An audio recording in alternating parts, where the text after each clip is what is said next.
जब मैं 7 साल बाद लंदन से वापस आया तो पैसों के मामले में मुझे बैंक जाना पड़ा।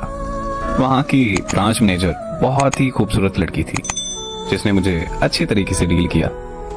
बैंक के काम से फ्री होकर जब मैं घर वापस आया तो मुझे उसी ब्रांच मैनेजर लड़की की कॉल आई। वो मुझे कहने लगी कि आप अपना शनाख्ती कार्ड बैंक में ही भूल गए।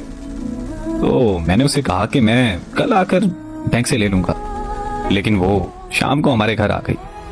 वो मुझसे कहने लगी कि मैं यहाँ पास में ही रहती हूँ, बैंक से वापस घर आ रही थी तो सोचा कि मैं आपको आपका शनाख्ती कार्ड वापस दे दी जाऊं।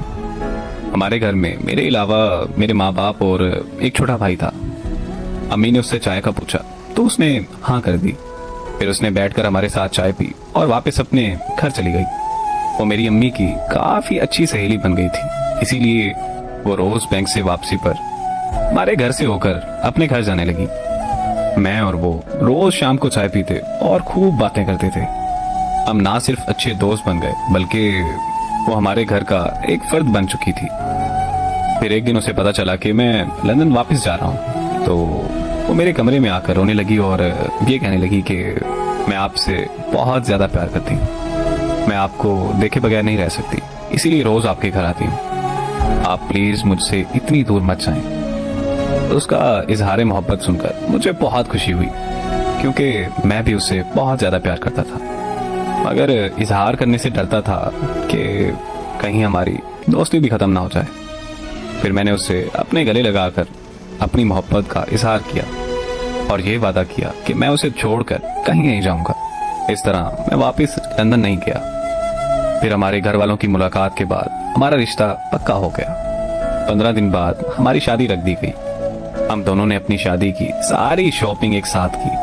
हम दोनों बहुत खुश थे, लेकिन हमें क्या पता था कि हमारी खुशियों को किसी की नजर लगने वाली है।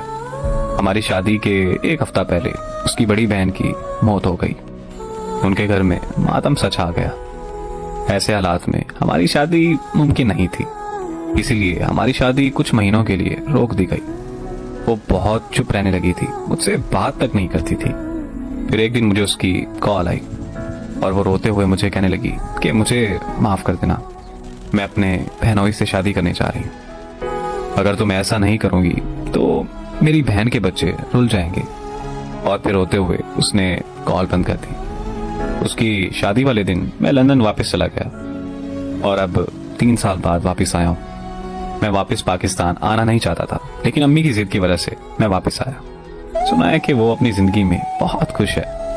अल्लाह हमेशा उसे खुशी रखे। मुझे नहीं पता कि उसने जो किया वो बेवफाई थी या वफा, मगर मैं आज भी उसे बेहद मोहब्बत करता हूँ और मैं उससे मोहब्बत अपनी आखिरी सांस तक करता रहूंगा।